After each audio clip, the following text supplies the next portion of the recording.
The first box was the heavy one, the one with my books. I carried it down the hall myself because no one offered.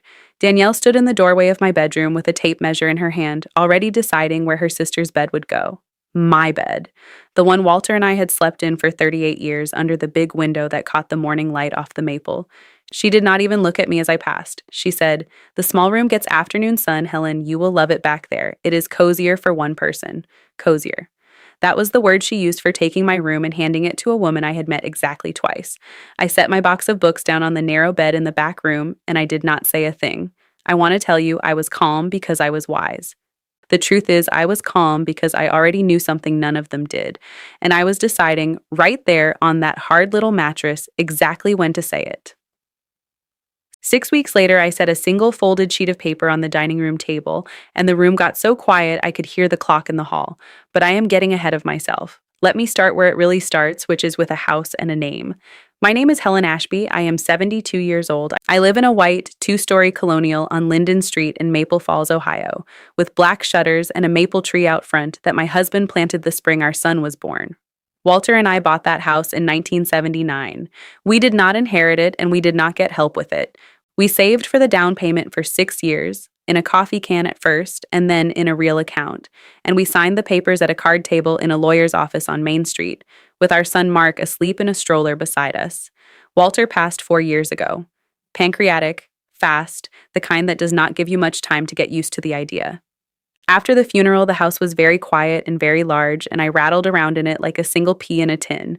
I had been a wife and a mother my whole adult life, and suddenly I was neither in the daily sense, just a woman alone in a big house with a lot of clocks. I had worked too, though no one in this story ever seemed to remember it. For 26 years, I was a school secretary at Maple Falls Elementary, the woman who ran the front office, who knew every child's name and every parent's excuse and exactly where every dollar of the activity fund went. Principals came and went and leaned on me to keep the place running, and I did, quietly, the way I did everything. I was not a woman who had never managed anything. I had managed a school and a household and a husband's long dying, all without raising my voice. But grief makes you forget your own strength. After Walter, I felt like a guest in my own life, and I think that is the door Danielle walked through. She did not meet Helen Ashby, who ran an office for 26 years. She met a fresh widow rattling around in too much house, and she decided that was the whole of me. It is a common mistake. People your own family make it. They meet you at your lowest and decide that low is who you are. That is the part that matters for what came later. Because when Mark and Danielle asked if they could move in, I said yes, and I said it out of loneliness, and I said it gladly. Mark is my only child. He was 36 then, a good boy who grew into a soft kind of man, the sort who hates a raised voice and will agree with whoever is standing closest to him. He had married Danielle 2 years before Walter got sick. She was 31, polished and certain, the kind of woman who walks into a room and starts rearranging it in her head before she has taken off her coat. They had been renting a cramped place across town, and money was tight, and when I offered them the house, I meant it as a gift. Come live with me. There is room for everyone. I will not be alone, and you will not pay rent. I thought I was giving my son back his childhood home. I did not understand that I was handing Danielle a kingdom and forgetting to mention that I was still the queen. The first year was fine. Better than fine. I cooked Sunday dinners, and Mark fixed the back steps, and Danielle repainted the living room a color called grage that I did not love but did not fight. It was their home now, too, I told myself, and a person should be allowed to paint. I gave a great deal of ground in those early months without noticing I was giving it. The good china migrated to a high shelf because Danielle liked a cleaner counter. My morning radio station got changed to her podcasts. The thermostat crept down 2 degrees because she ran warm, and I, apparently, did not get a vote on my own furnace. Small things. I let them all go because I did not want to be the difficult mother-in-law, the cautionary tale, the woman everyone tiptoes around. I bit my tongue so often that first year I am surprised I had one left. There was money in it too, though I never breathed a word about that to anyone. When Mark and Danielle moved in, they were not just behind on the rent, they were underwater. There were credit cards I never asked the balance of, and a truck Mark owed on that was 2 payments from being repossessed. I paid the truck off so my son would not have to take the bus to his job at the lumberyard. I covered the back taxes on a storage unit full of furniture they could not bring themselves to sell. When Danielle wanted to start a little online business selling candles, I wrote the check for her startup supplies and never saw a dollar of it again, and never asked. I did all of it gladly, the way you do for your only child, and I kept the receipts in a drawer not because I expected to need them, but because Walter taught me to keep receipts for everything. I mention the money only so you understand the arithmetic of what came later. I had given them a free home, a paid off truck, a clean slate, and a soft place to land. And in return, I would be told the stairs were too dangerous for me and moved to the room by the laundry. That is the exchange rate of a certain kind of person. You give them everything, and they decide that everything was always theirs and that you are the one in the way. I have thought a great deal about why I gave so freely and asked so little. Some of it was love, plain and simple, the love a mother has for an only child that does not know how to say no. But some of it, if I am honest, was fear. A widow gets frightened of being left alone, and a house full of family, even a family that takes, is a kind of insurance against the silence. I told myself that as long as I was useful, as long as I was paying the truck note and covering the candle supplies and keeping the receipts in a drawer, I would have a place among them. I was buying my own welcome, one check at a time. That is the thing no one warns you about. You can spend your whole savings purchasing a seat at a table, and the people across from you will still decide you are a guest.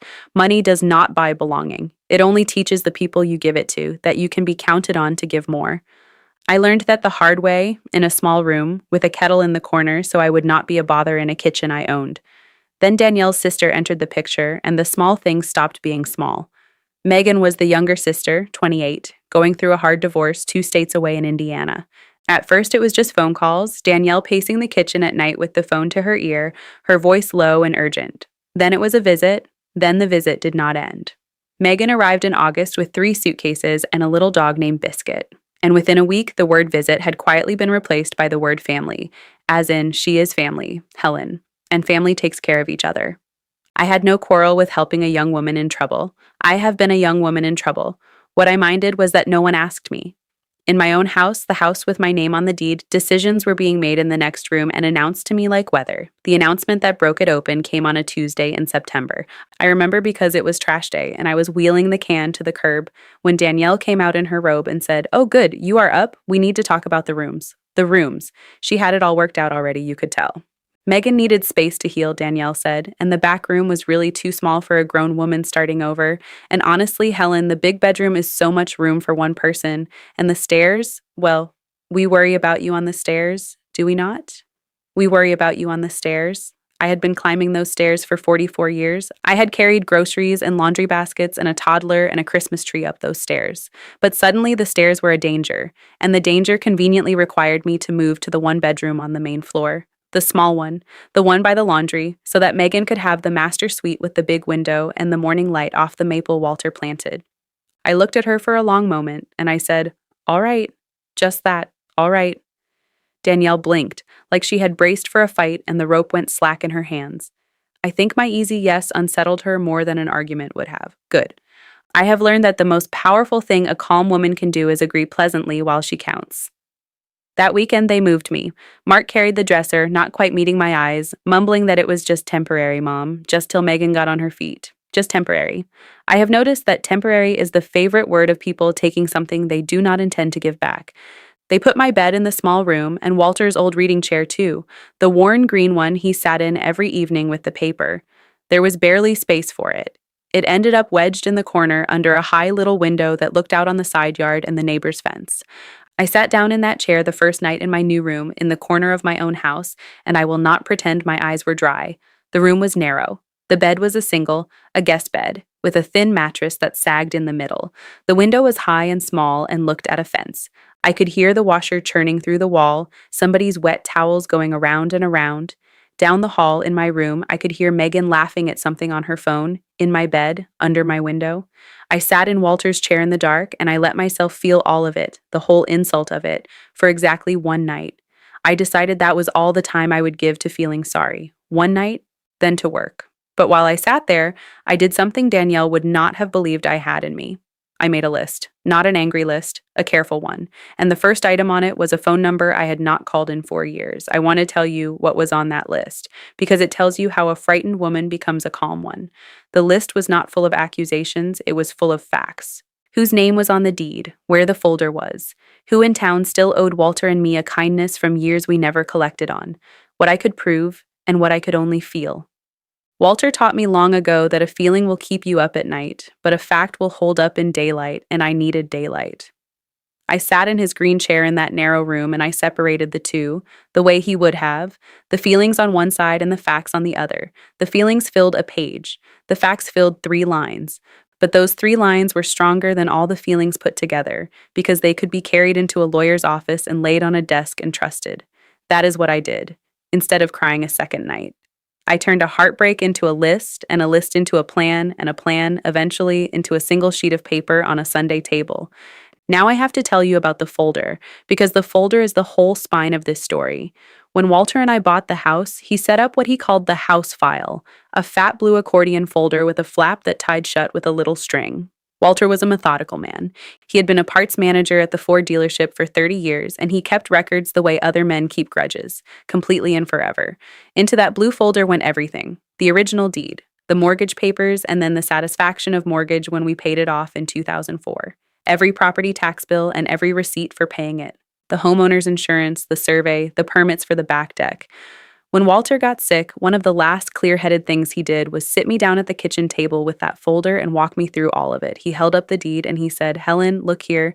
After I am gone, this house is yours, only yours. The deed is in your name now, free and clear, and no one can take it from you unless you let them." Then he said something I did not fully understand until this year. He said, "People will forget whose house it is because you are quiet. Do not let being quiet cost you what is yours." I kept that folder exactly where he left it, on the top shelf of the hall closet, behind the spare blankets, in a house where no one but me ever reached for a spare blanket. After they moved me to the small room, I took the folder down one afternoon while the house was empty. I sat on my narrow bed and I untied the little string and I read every page. The deed had my name on it, and only my name. Helen R. Ashby, not Mark, not Danielle, certainly not Megan, who had been in the state for 5 weeks. The most recent property tax bill, the one for that very year, was addressed to me and had been paid from my account by me in February the way it had every year. I sat there with the proof of my own life in my lap, and for the first time since the moving boxes, I felt the ground come back under my feet. They had taken my room. They had not taken my house. They only thought they had. The phone number I had not called in 4 years belonged to Gordon Frey. Gordon was Walter's lawyer and mine, the same man who had drawn up our wills and our power of attorney papers when Walter got his diagnosis. He was 76 now and mostly retired, but he still kept a small office above the hardware store on Main, and he still answered his own phone, which is how I knew the world had not entirely lost its manners. I called him on the Monday after the move, from my car in the grocery store parking lot, because the small room shared a wall with the laundry and I did not trust those walls.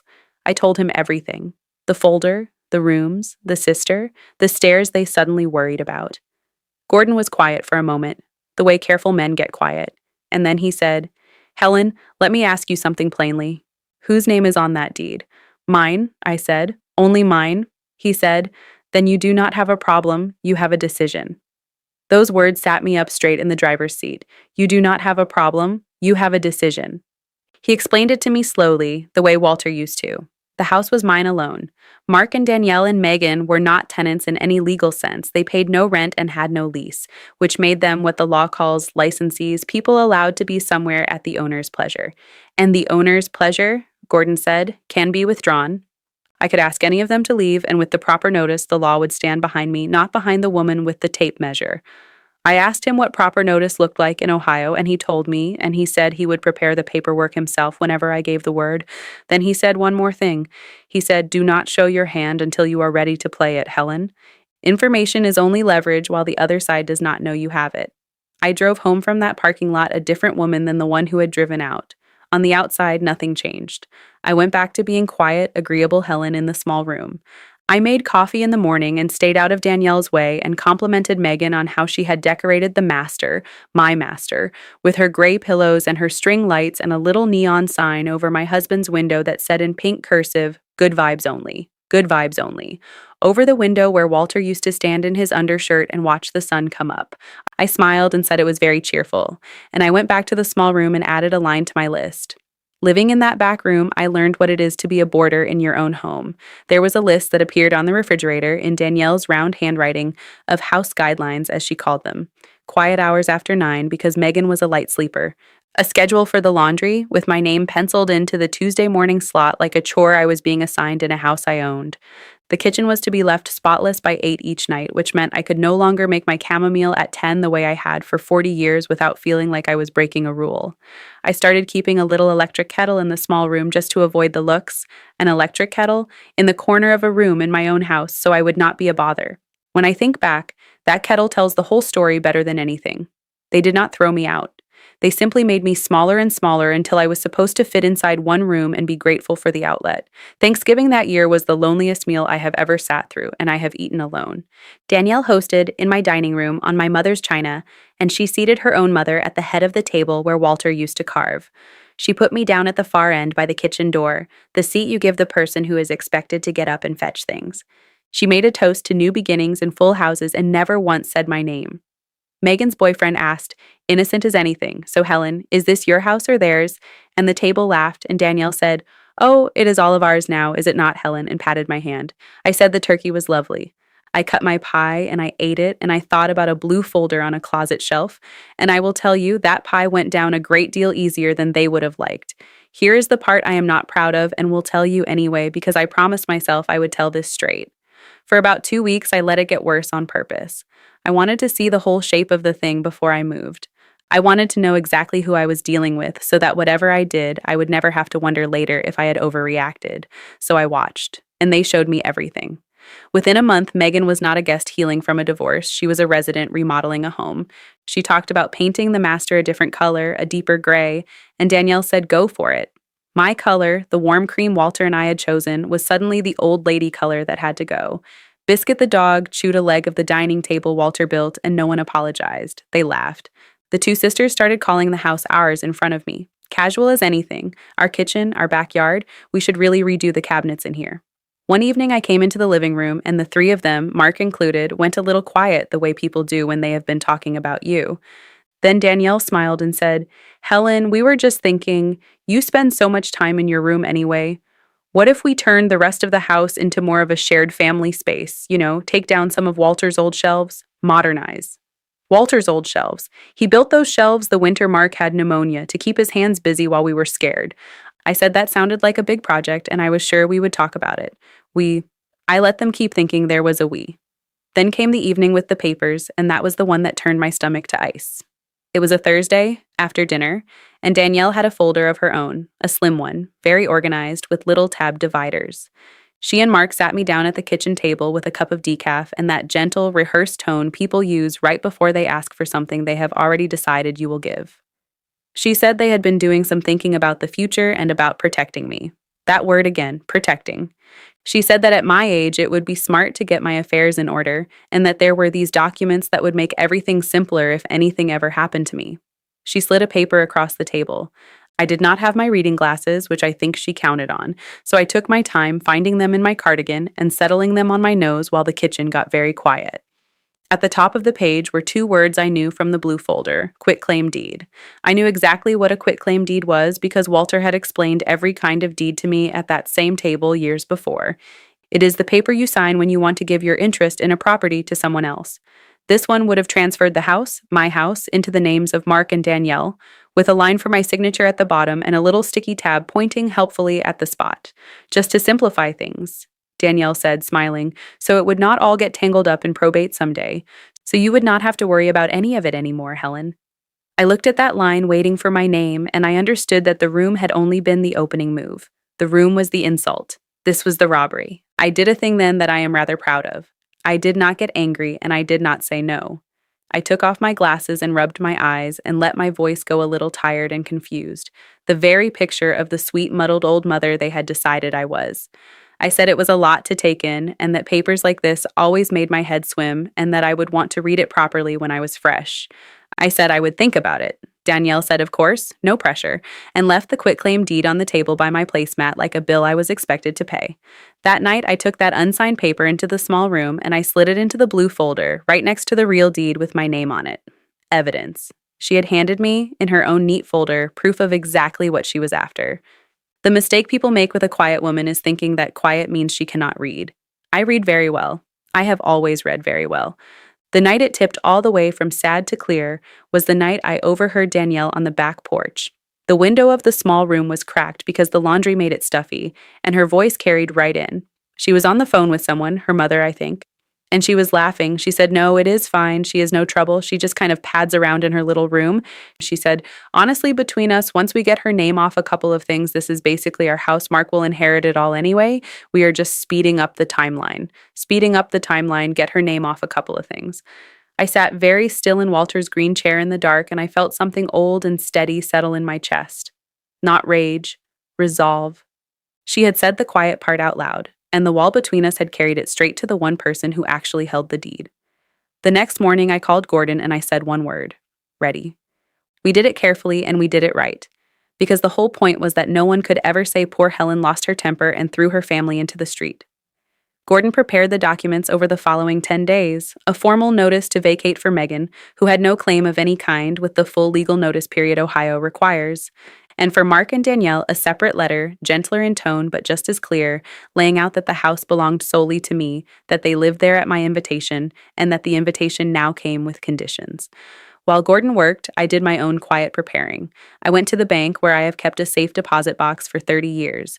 There is a small brass key for that box that I keep on a ribbon in my jewelry drawer, and Danielle had asked me about it once, what it opened, and I had said only old papers, which was true, and told her nothing.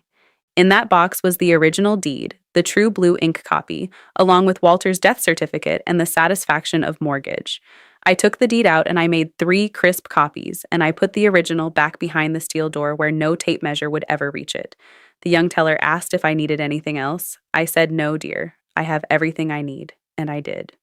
Standing in that quiet bank with the steel door open and the original deed in my hands, I felt Walter very close. He had stood in that same bank with me, years before, the day we rented the box, and he had said, "A box like this is for the things that matter more than they look." At the time, I thought he meant the deed and the death certificate and the satisfaction of mortgage. I understand now he meant something larger. He meant that the truth keeps best when you put it somewhere no one can reach it in a moment of weakness, not in a drawer where a tired widow might be talked into handing it over. Behind a steel door, with a brass key on a ribbon, where only the owner can bring it into the light. I held that deed and I thought about all the women who do not have a blue folder, who signed the quitclaim because they were tired and confused and did not have their reading glasses, who lost the house because no methodical man ever sat them down and showed them what was theirs. I was not going to be one of them. Walter had made sure of it, 4 years dead and still looking after me. The least I could do was be brave enough to use what he left.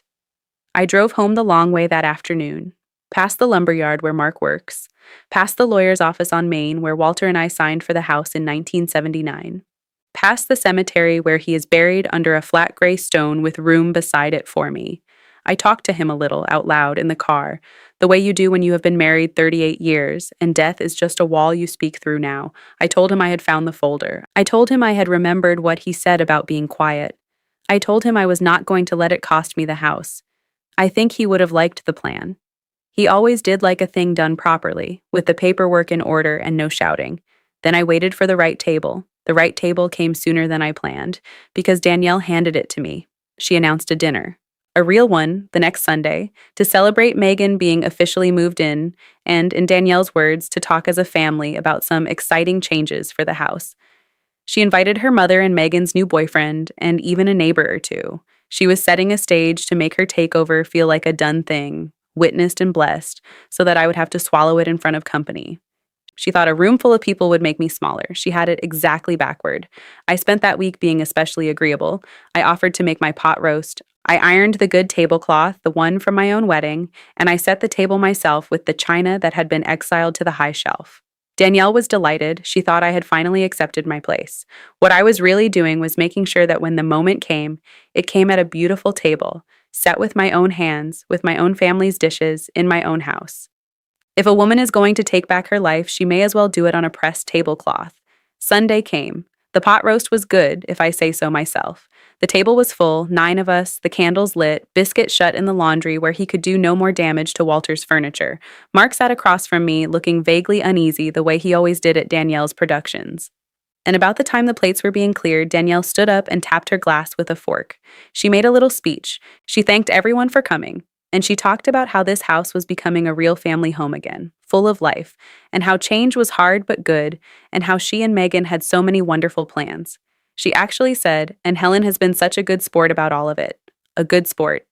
People murmured and smiled at me, the agreeable old mother in her small room being such a good sport. And I thought, all right, Walter, here we go. I stood up. I am not a tall woman, and I have never raised my voice in that house, so when I rose and reached into my cardigan pocket, the table quieted out of simple surprise.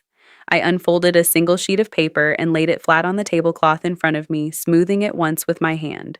That is when the room went so quiet I could hear the hall clock. I said, I would like to add a few words to Danielle's lovely toast. I said, this is a copy of the deed to this house.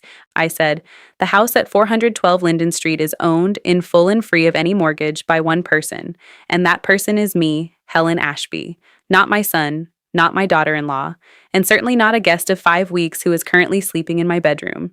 You could have heard a pin drop into the gravy. Danielle's face did a thing I will remember for the rest of my days. It started in confusion, slid into a tight little smile that tried to make it a joke, and then went pale as the tablecloth when she understood that I was not joking and never had been. Megan looked at her sister, the mother looked at her plate, and Mark, my Mark, finally lifted his eyes to mine, and in them I saw the boy who used to climb into my lap and the man who had let me be carried to a back room both at once. I did not yell. I want that on the record. I have replayed it 100 times, and I never once raised my voice. I said, Megan, you will receive a letter this week, a formal notice, giving you the time the law requires to find a new place to live. I am sorry for your troubles, I truly am, but you will not be healing in my bedroom. I said, Danielle, you and Mark are welcome to remain in my home because Mark is my son and I love him and because I am not a cruel woman, but you will live here knowing exactly whose home it is. The shelves stay, the cream paint stays, and I am moving back into my room where I can see the maple in the morning. Danielle finally found her voice. It came out thin. She said, Helen, I think you are misunderstanding. I said, no. For a year, I think you misunderstood. I said it gently. That was the worst part for her, I believe, that I never once got loud. She said something about how they had only ever wanted to help me, how the rooms were about my safety. I reached back into my pocket. I took out a second piece of paper and unfolded it beside the deed. It was the quitclaim deed, the one she had slid across the kitchen table, the one she had wanted my tired, confused signature on. I smoothed it flat next to the real one. I did not say a word about it. I just let the two papers sit there side by side in the candlelight, the deed with my name on it, and the deed she had drawn up to take my name off. Everyone at that table could read. Danielle's mother looked at her daughter then, really looked, the way you look at someone you are seeing clearly for the first time. That look did more than anything I could have said. Then I sat down and I picked up my fork and I asked Megan's boyfriend if he would like more potatoes. The dinner did not last much longer. People remembered places to be. Danielle did not speak to me. She could not. She sat staring at the deed on the tablecloth like it might rearrange itself if she glared hard enough. Megan cried, which I felt for because she was the youngest and the most foolish and the least to blame. Her sister had promised her a kingdom that was never hers to give. That is its own kind of betrayal, sister to sister, and I did not need to add to it. Mark walked me to the small room that night, the room they had put me in, and he stood in the doorway and finally said he was sorry. He said he had let it happen because it was easier than fighting Danielle, and that he had told himself I did not mind because I never complained. I told him the truth. I said, Mark, my not complaining was never the same as my not minding. I told him I had stayed quiet his whole life so the house would feel peaceful, and that I had only just learned, too late maybe, that quiet can teach the people you love to stop seeing you. He cried then, a grown man in a doorway, and I let him, and I did not rescue him from it the way I always had. For most of his life, when Mark hurt, I fixed it. Skinned knees, a failed math test, a first girl who broke his heart at 16. I had always rushed in with a bandage or a casserole or a soft word. Not this time. This time I let my son sit in what he had allowed, and I let it be uncomfortable, because some things a person has to feel all the way down before they change. He asked me, quiet, if I could ever forgive him. I told him forgiveness was not the question. The question was whether he was going to be a man who let his wife move his mother into a closet, or a man who did not.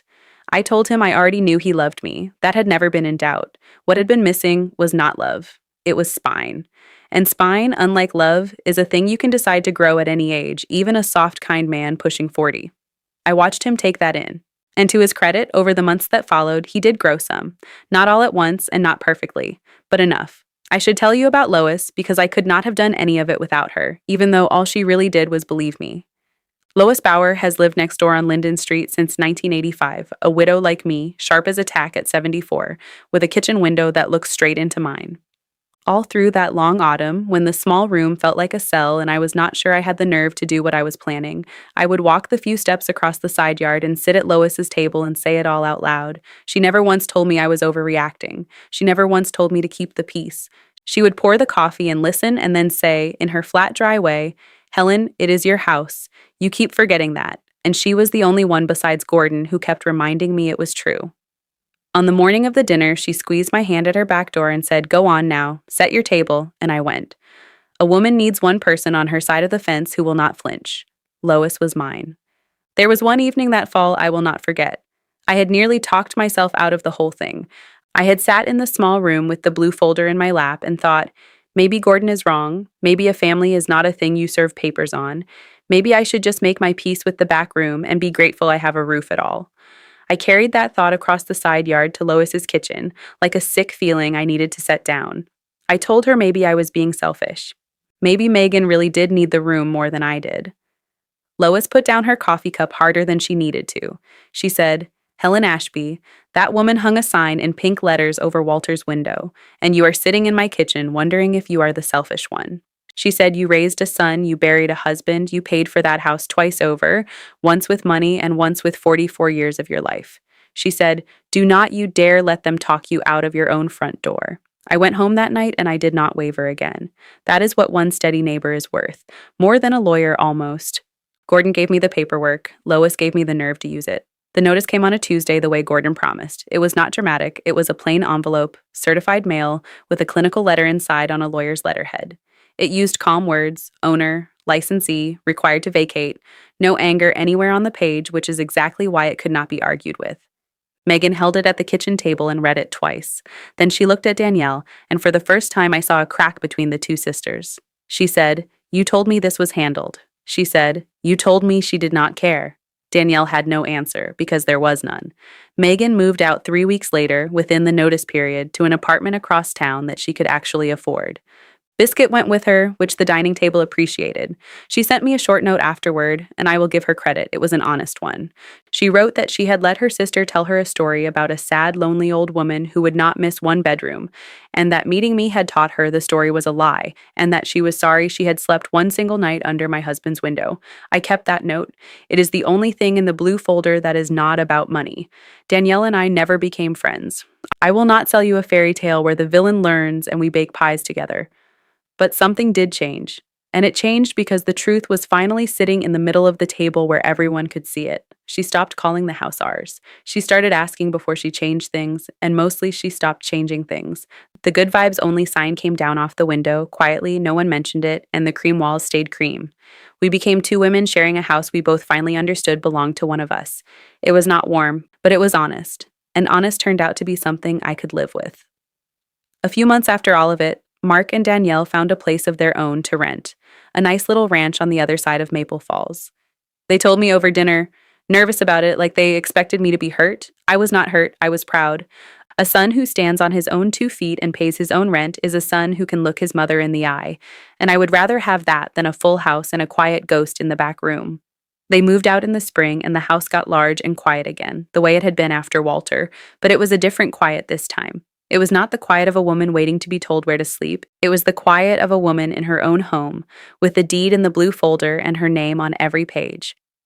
I moved back into the master bedroom the very week Megan left, before I did anything else, before I even hung the door on the laundry room straight. I put my bed back under the big window. I carried Walter's green reading chair up myself, one slow step at a time, those dangerous stairs and me, and I set it by the window where it had always belonged, angled to catch the morning. And here's the part I did not plan, the part that surprised me. I did not give the small room back to nothing. I cleaned it out and I made it mine on purpose, a reading room, with Walter's shelves rebuilt along one wall by a carpenter I hired with my own money. The room they shrank me into became the room I chose, and choosing it changed what it meant. That is the difference, I think, between being put somewhere and going somewhere. Same 4 walls, completely different woman sitting in them. I bought myself flowers that first week back in the master, a great armful of them from the grocery store, and I put them in a vase on the windowsill under the big window right where the pink sign used to hang. It felt foolish and it felt wonderful. For a year, I had not bought a single thing that was only for me, not a flower, not a magazine, nothing that did not serve the household or stay out of Danielle's way. A person does not notice, while it is happening, how completely she has stopped spending on her own small joys. You cut yourself out of the budget of your own life one little line at a time, and you call it being easy to live with. I was done being easy to live with at my own expense. The flowers wilted in a week, the way flowers do, and I bought more. I have bought myself flowers every week since. It is the cheapest thing I do, and it reminds me of the most expensive lesson I ever learned. That a woman who will not spend $1 on her own happiness has already half agreed with the people who think she does not deserve the room. There was one more piece of business, and I did it quietly that same spring, the way Walter would have wanted. I went back up the stairs above the hardware store and I sat with Gordon Frey one last time, and we put my affairs in order on my own terms, not Danielle's. We made a new will and a trust so that when my time does come, the house passes the way I choose, with conditions, in writing, witnessed and notarized and beyond anyone's tape measure. Mark is taken care of because he is my son, and I love him and people can learn. But there is a clause about that house that would make Danielle's candle business look like a sound investment, and she will never get her name on a single line of it while I draw breath and not in the way she imagined after. Gordon slid the papers across his desk for me to sign, and this time the line waiting for my name was one I had chosen myself. I signed it with Walter's pen. Then I drove home to my own house and made myself a cup of tea in the good china which lives on the regular shelf now where a person can reach it. The first year after they all moved out, I will be honest, was lonely in stretches. A house you fought to keep can echo just as loud as a house you lost. But Lois and I started taking a walk every morning, rain or shine, all the way down Linden and back, and on Thursdays we drive to the diner on Route 9 and split a piece of pie. I joined the library book group I had always told myself I was too busy for. I planted tomatoes along the back fence in the spot that gets the good sun, the first thing I had planted just for me in years. Slowly, the quiet stopped feeling like absence and started feeling like room. Room to breathe. Room that was mine. I am not going to tell you that the loneliness never comes back. It does on certain evenings when the house is dark and the maple is just a shape against the sky, and I reach over to a side of the bed that has been empty 4 years. But there is a difference between being lonely in a house that is yours and being crowded out of one that is. I will take the first kind every single day. At least the silence in my own house answers to me now. People who hear this story want it to be about revenge. It is not. I took no joy in Megan's tears. I took no joy in Danielle's pale face at that table. What I felt when the room went quiet and the truth was finally out was not triumph. It was relief. The relief of a woman who had stopped pretending. For a whole year, I had pretended I did not mind, pretended the small room was fine, pretended the stairs were dangerous, pretended the house belonged to whoever spoke the loudest. Putting that deed on the table was not me getting even. It was me stopping the pretending. And I will tell you, the pretending was the only part that was ever really killing me. Not the small room, not the laundry schedule, not even the quitclaim deed. It was the daily work of making myself smaller so that other people could feel bigger in my own home. The minute I set that paper down, all of that weight just lifted off my chest and floated up to the ceiling and was gone. I slept that night in my own bed, under my own window, for the first time in a year. I had forgotten how the morning light comes in off the maple, gold, and slow, and lands on the foot of the bed around 7. I woke up early, the way I always do, and I just lay there and watched it arrive. Nobody had to give me that light back. It was always mine. I had only let myself be moved out of its reach, and a thing you let happen, you can also let stop. If you are listening to this and you recognize your own kitchen in it, hear me. You are allowed to take up the space you own. You do not have to be loud about it. You do not have to be cruel. But you do not have to disappear either, just to keep a peace that was only ever peaceful for the person taking from you. Find your blue folder, find your Lois, and remember whose name is on the deed. These days, I sit most mornings in the green chair by the big window with my coffee, and I watch the light come up off the maple Walter planted the year our son was born. The tree is taller than the house now. Mark comes by on Sundays, sometimes with Danielle and sometimes without, and we are slowly learning a new way of being a family, one where everyone knows the rules and no one pretends. The blue folder is back on the top shelf of the hall closet, behind the spare blankets, tied shut with Walter's little string. I take it down once a year, on the anniversary of the day we signed for the house, and I read the deed all the way through, my name on every line, and I say thank you to a methodical man who knew his quiet wife better than she knew herself. People ask me sometimes if I regret letting them move in at all, if I would do it differently. I tell them no. I do not regret opening my door. Opening your door is never the mistake. The mistake is forgetting that it is still your door and that a door you opened, you are always allowed to hold. I learned that lesson late, at 72, in a small room with a high window and a borrowed bed. But I learned it. Walter used to say I was the quietest, strong woman he ever met. I used to think the quiet and the strength were two different things. Now I know better. The quiet was never weakness. It was just patience that had not been tested yet. They tested it. And patience, it turns out, is what you have left when you have given up everything else and still know who you are. I gave up my room. I never once gave up the deed. And in the end, the deed was the only thing that ever really mattered.